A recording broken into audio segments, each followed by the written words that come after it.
જનાર્પણ ન્યૂઝમાં આપનું સ્વાગત છે। પ્રોહિબિશન ચોરી તથા લૂંટના ગુનાઓમાં સંડોવાયેલ 3 આરોપીઓની પાસા ધારા હેઠળ અટકાયત કરતી હરણી, મકરપુરા તથા કપુરાઈ પોલીસ।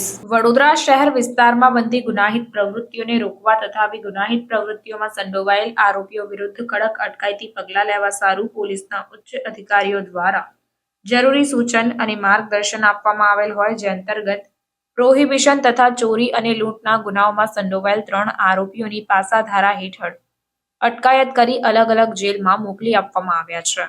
વધુ પ્રાપ્ત માહિતી અનુસાર વડોદરા શહેરના હરણી, મકરપુરા તથા કપુરાઈ પોલીસ સ્ટેશનની ટીમ દ્વારા પાસા ઇસ્યુ વોરંટની બજવણી કરીને આરોપી, જેમાં પ્રકાશ વિજયભાઈ રાજપૂત, વિપુલ રમેશભાઈ પંચાલ અને જાવેદ ખાન યુસુફખાન પઠાણ આ ત્રણેય આરોપીઓની પાસા હેઠળ અટકાયત કરીને લાગતા વળગતા જેલમાં મોકલી દેવામાં આવ્યા છે। Bureau report, જનાર્પણ news. સમાચારોની ઝડપી અપડેટ માટે હમણાં જ જન અર્પણ ન્યૂઝ ચેનલને લાઇક, શેર અને સબસ્ક્રાઇબ કરો।